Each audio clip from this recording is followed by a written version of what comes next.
Hola, me llamo Daniel y quiero contarte lo que le pasó a mi tío Roberto cuando trabajó como velador en el Panteón Municipal.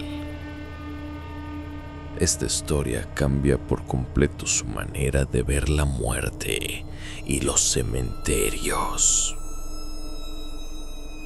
Mi tío Roberto consiguió trabajo como guardián nocturno en el panteón más antiguo de nuestra ciudad. Era un lugar enorme, con tumbas que databan desde 1800. Había mausoleos de familias adineradas, nichos modernos y una sección antigua, con lápidas desgastadas por el tiempo. El trabajo consistía en hacer rondines cada 2 horas, verificar que no hubiera intrusos y reportar cualquier anomalía.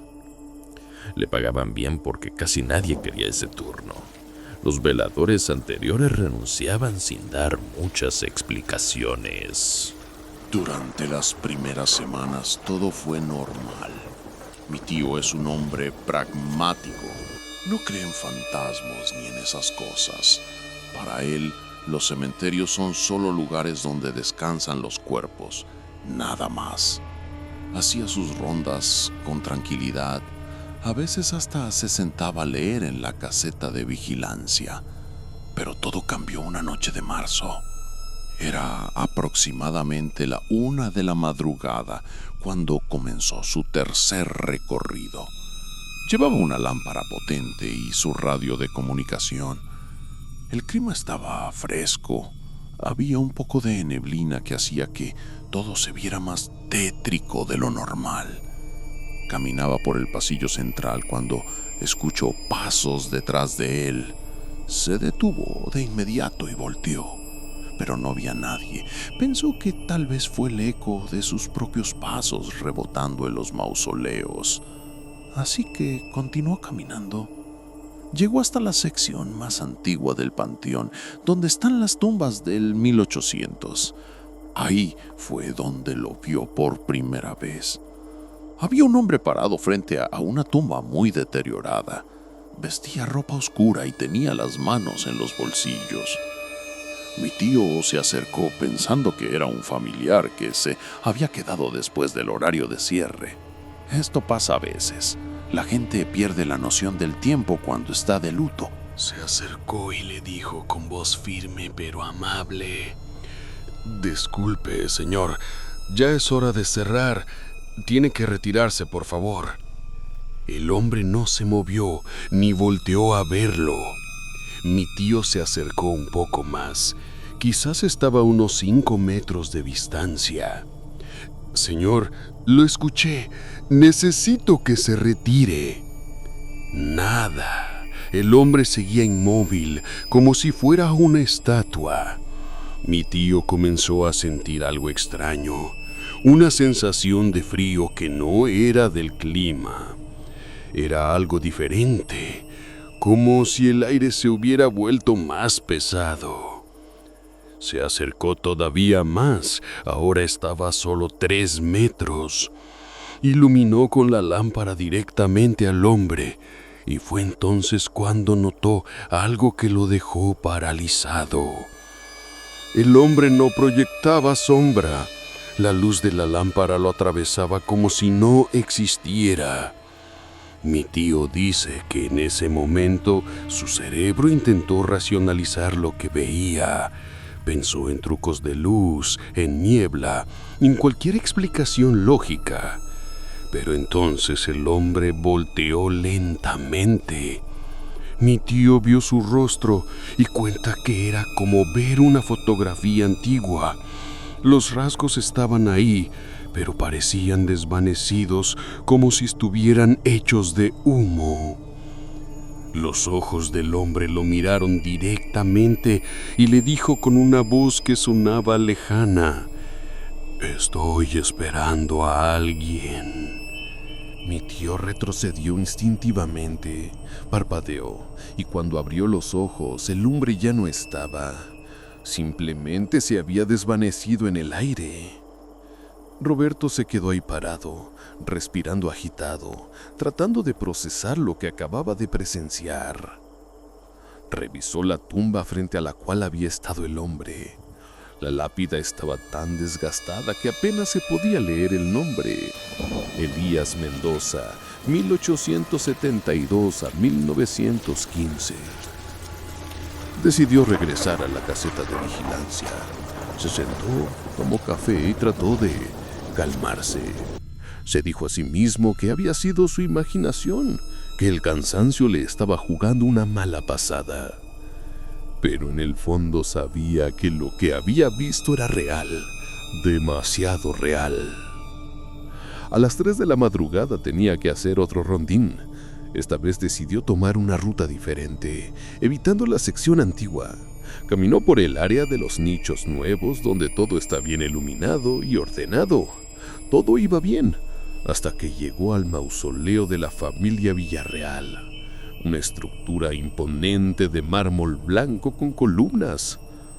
La puerta de hierro forjado estaba entreabierta. Mi tío sabía que esa puerta siempre estaba cerrada con candado. Se acercó con cautela y la empujó suavemente. La puerta se abrió con un chirrido que resonó en el silencio de la noche. Adentro estaba oscuro. Su lámpara apenas penetraba la oscuridad.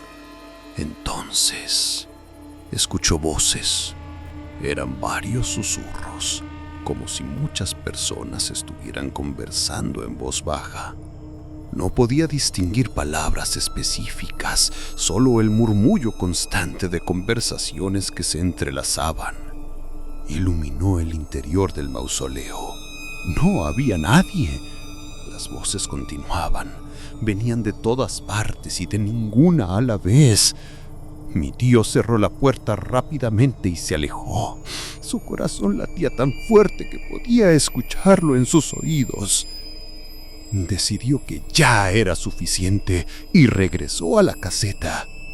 Escribió en la bitácora: Mausoleo Villarreal, puerta sin candado, se aseguró, y nada más. Al día siguiente, habló con el administrador sobre la puerta del mausoleo.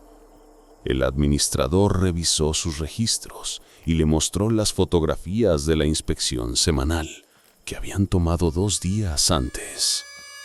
La puerta tenía el candado puesto y sellado. No había manera de que se hubiera abierto. Mi tío no dijo nada sobre las voces. Las siguientes noches fueron similares. Siempre veía algo o escuchaba algo que no podía explicar. Una noche vio a una mujer vestida de negro caminando entre las tumbas. Desaparecía cuando intentaba acercarse. Otra noche escuchó el llanto de un niño que venía de la sección infantil del panteón. Pero cuando llegaba ahí, el llanto se detenía abruptamente. Lo más perturbador era que comenzó a reconocer patrones. Ciertas apariciones ocurrían en fechas específicas, siempre en los mismos lugares. Una noche, aproximadamente 3 meses después de haber comenzado el trabajo, mi tío decidió investigar más sobre el panteón. Buscó en los archivos históricos de la ciudad y encontró información interesante. El terreno donde estaba el panteón había sido originalmente un hospital durante una epidemia en 1880. Murieron cientos de personas y las enterraron ahí mismo porque no había espacio en los cementerios existentes. Después, cuando construyeron el panteón oficial, simplemente lo levantaron sobre esas tumbas antiguas. Esto explicaba muchas cosas. Mi tío cuenta que después de leer eso, comenzó a entender que no estaba lidiando con unas cuantas apariciones aisladas, sino con un lugar donde la frontera entre los vivos y los muertos era muy delgada. Decidió cambiar su enfoque. En lugar de asustarse o huir, comenzó a mostrar respeto. Cuando hacía sus rondas, saludaba en voz baja. Buenas noches, que descansen en paz. A veces dejaba una pequeña vela encendida en la entrada de la sección antigua. Las cosas cambiaron después de eso. Las apariciones continuaban, pero ya no se sentían amenazantes. Era como si los espíritus simplemente estuvieran ahí, existiendo en su propio plano, y de vez en cuando se cruzaban con el nuestro. Mi tío aprendió a distinguir entre las presencias. Algunas eran tranquilas, otras parecían confundidas, como si no supieran que habían muerto. Y había una en particular, el hombre de la primera noche, que siempre estaba en la misma tumba, esperando. Una noche de noviembre, exactamente 9 meses después de haber comenzado a trabajar ahí, mi tío tuvo la experiencia más intensa. Eran las 2 de la madrugada y estaba haciendo su rondín usual, cuando pasó por la tumba de Elías Mendoza. El hombre estaba ahí nuevamente, pero esta vez no estaba solo. Había una figura femenina junto a él, y ambos parecían estar brillando. No era una luz fuerte, era más como un resplandor suave que emanaba de ellos. Mi tío se detuvo a una distancia respetuosa. Los observó mientras ellos se miraban el uno a otro. Entonces la mujer extendió su mano y el hombre la tomó. Ambos voltearon a ver a mi tío y le sonrieron.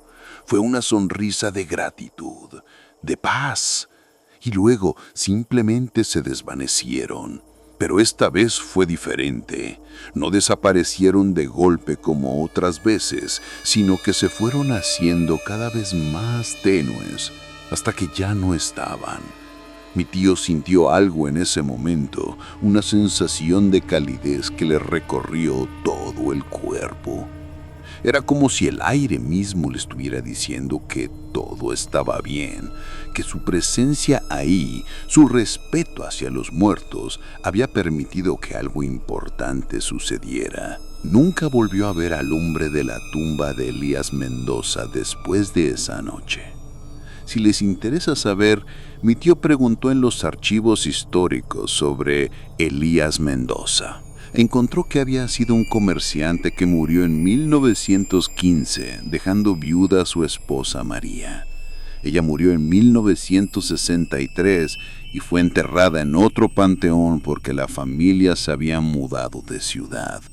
Los registros mostraban que siempre había querido que la trasladaran junto a Elías, pero por diferentes razones nunca sucedió. Mi tío cree que esa noche, de alguna forma, finalmente se reencontraron. Trabajó en ese panteón durante 3 años. Cada noche era una experiencia diferente. Aprendió que los cementerios no son lugares de terror, sino de transición. Son espacios donde las historias continúan de formas que no siempre entendemos.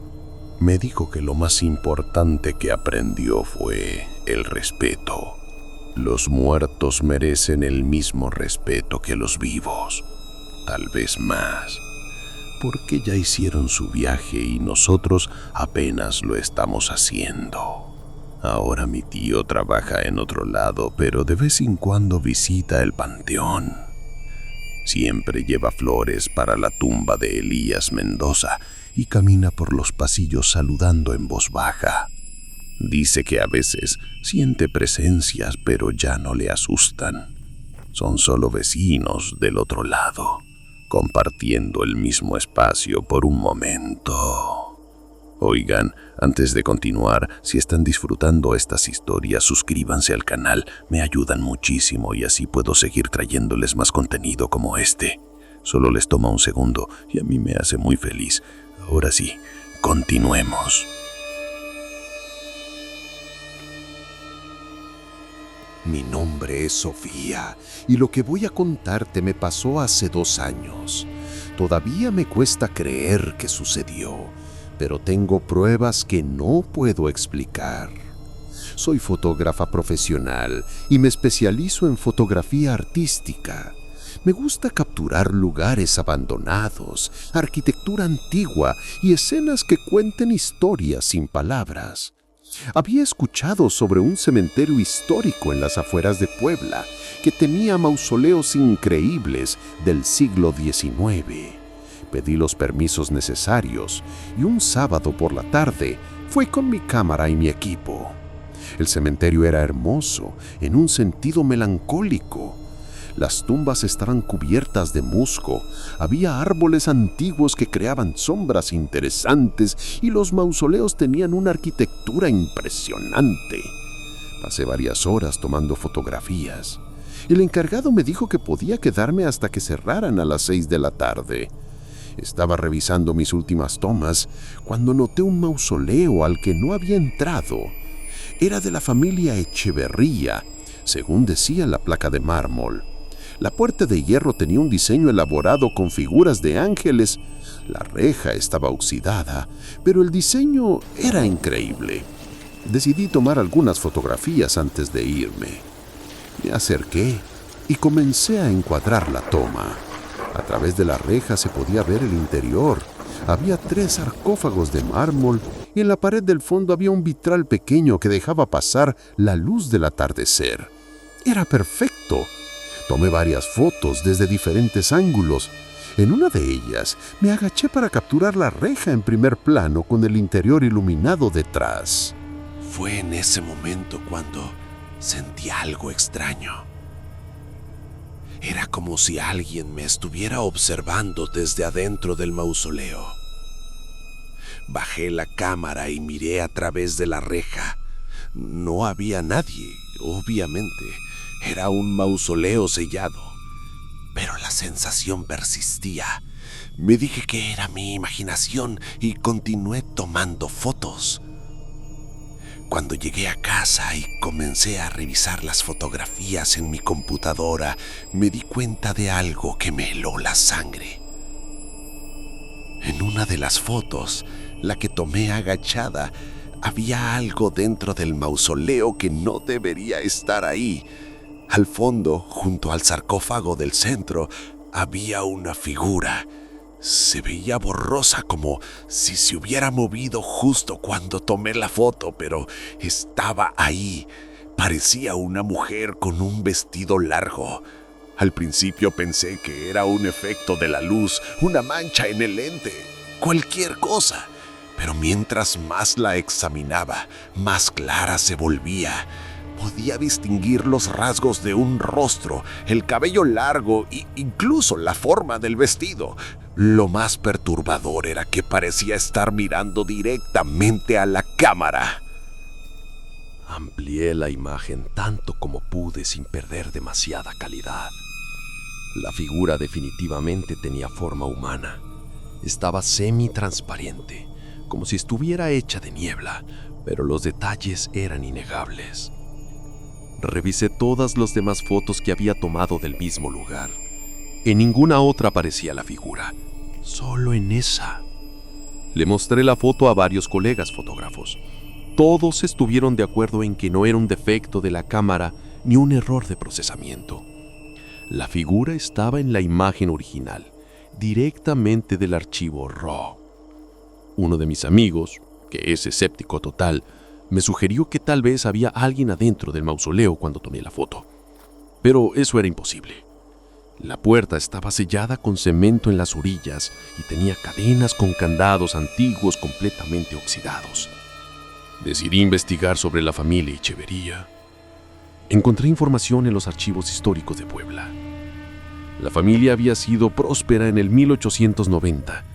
El mausoleo fue construido en 1895, después de que muriera la matriarca de la familia, doña Catalina Echeverría de Morales.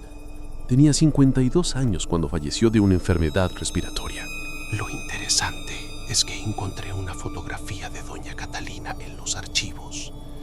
Era un retrato formal, como se acostumbraba en esa época. Cuando comparé esa fotografía con la figura de mi imagen, mi corazón casi se detiene.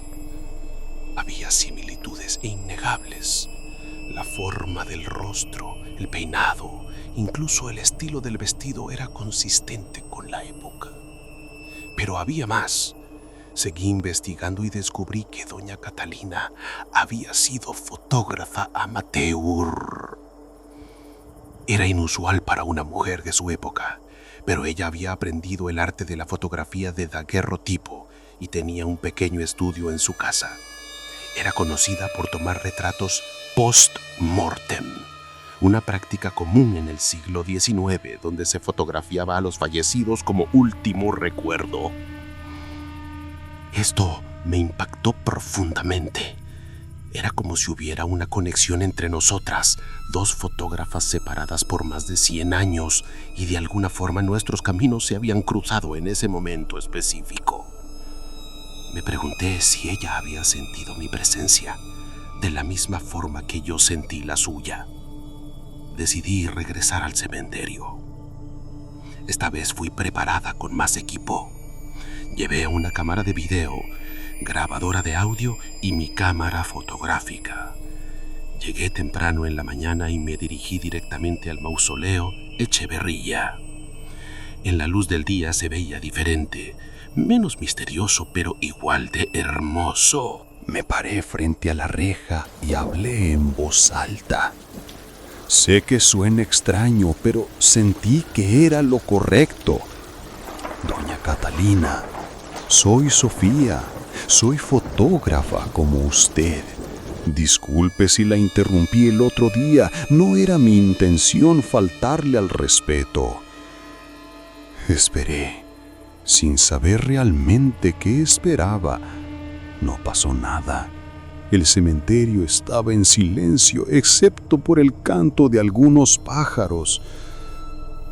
Tomé algunas fotografías más, esta vez con plena conciencia de lo que estaba haciendo. Hablé mientras tomaba las fotos, explicando lo que veía, cómo la luz caía sobre el mármol, por qué ese ángulo era interesante. Era como si estuviera compartiendo mi proceso con ella, de fotógrafa a fotógrafa. Cuando revisé esas fotos en casa, no había ninguna figura. Las imágenes eran hermosas, técnicamente perfectas, pero completamente normales. No sé si sentí alivio o decepción, tal vez un poco de ambas cosas. Han pasado 2 años desde entonces. Conservo esa fotografía en un archivo especial. No la he publicado en ningún lado, no la he mostrado en exposiciones. Es algo privado, un momento capturado que no estaba destinado para los ojos del mundo. De vez en cuando la miro y me pregunto qué habría pasado si hubiera tomado la foto 1 segundo antes o después. ¿Seguiría ahí la figura? ¿O fue ese el único momento en que nuestros mundos se alinearon lo suficiente para que yo pudiera capturarla? Ahora cuando voy a cementerios a tomar fotografías, siempre pido permiso en voz baja. Disculpen la intrusión. Solo estoy aquí para documentar la belleza de este lugar. Y siempre reviso mis fotos con cuidado. Nunca he vuelto a capturar algo como eso, pero tampoco he dejado de buscar. Porque si sucedió una vez, ¿quién dice que no puede volver a suceder? Mi consejo para cualquiera que tome fotografías en cementerios: tengan respeto, no solo por los muertos, sino por el espacio mismo. Los cementerios son umbrales, lugares donde el pasado y el presente existen simultáneamente. Y a veces, si prestamos suficiente atención, podemos ver más de lo que esperábamos.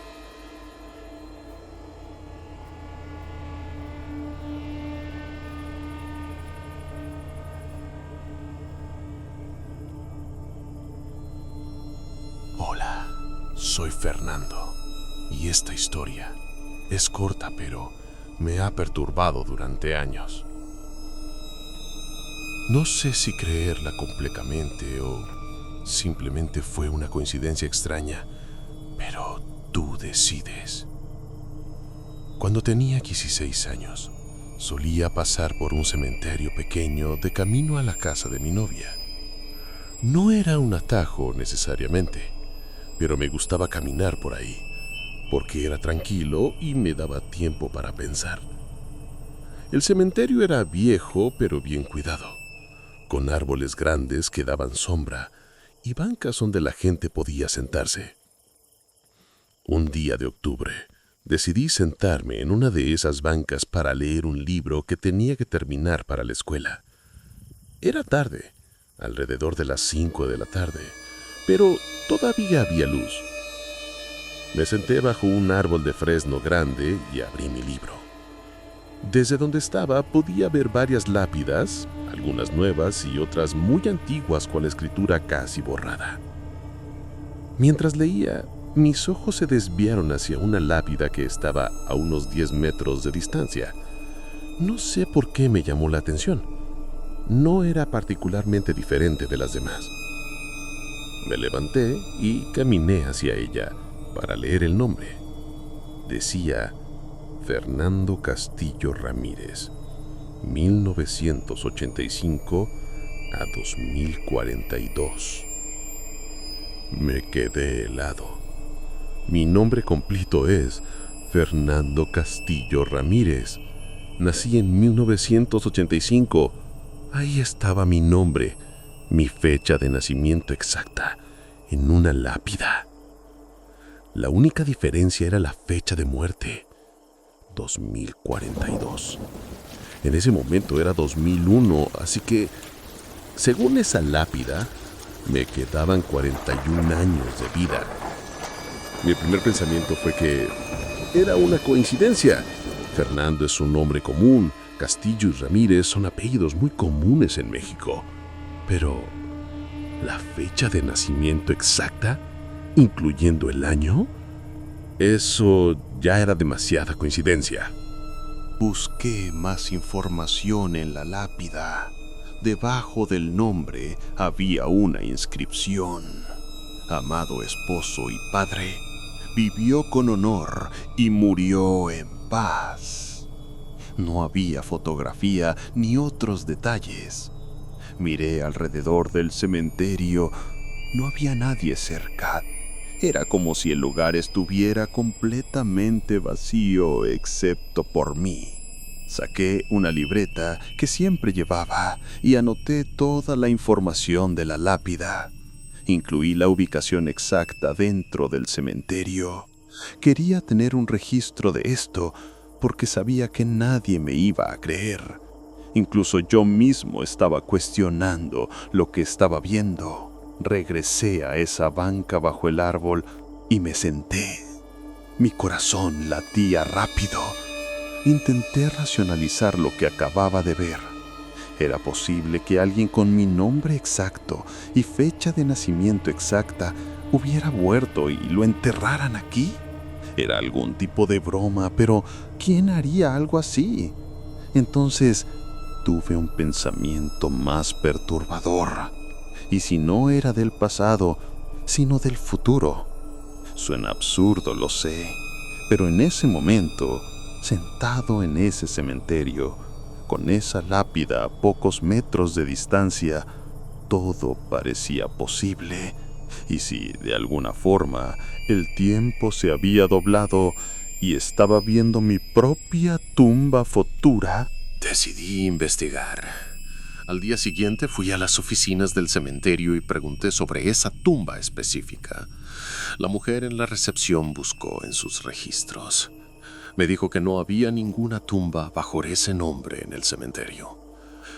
Le expliqué exactamente dónde estaba, el sector, la fila, todo. Ella insistió en que, según sus registros, ese espacio estaba vacío. Le pedí que me acompañara a verificar. Ella dudó, pero finalmente aceptó. Caminamos juntos hasta el lugar exacto donde yo había visto la lápida. Cuando llegamos, no había nada, solo pasto y tierra. La mujer me miró extraño y me preguntó si estaba segura de que era ahí. Y yo estaba completamente seguro. Era el mismo árbol de fresno, la misma ubicación exacta. Ella regresó a su oficina y yo me quedé ahí parado, confundido y asustado. Busqué por todo el cementerio. Caminé por cada pasillo, revisé cada lápida que pude encontrar. No estaba. La lápida con mi nombre había desaparecido. Oh, nunca estuvo ahí en primer lugar. Durante semanas después de eso, tuve pesadillas. Soñaba que estaba en un funeral y me acercaba al ataúd solo para ver mi propio cuerpo. Soñaba que la fecha en la lápida comenzaba a acercarse, que el tiempo se aceleraba y de repente era 2042. Me despertaba sudando con el corazón acelerado. Le conté a mis padres. Mi mamá pensó que tal vez había estado muy estresado con la escuela y mi imaginación me jugó una mala pasada. Mi papá fue más directo. Dijo que los cementerios a veces te juegan trucos mentales, que la atmósfera te pone a pensar en la muerte y empiezas a ver cosas que no están. Pero yo tenía las notas. Había escrito todo: el nombre, las fechas, la inscripción. ¿Cómo podía haber inventado eso? A menos que había inventado el acto de escribirlo también. Empecé a dudar de mi propia memoria. Pasaron los años. Gradué de la preparatoria. Fui a la universidad. Conseguí trabajo. Me casé y tuve 2 hijos. La vida continuó normalmente, pero ese día en el cementerio nunca me abandonó completamente.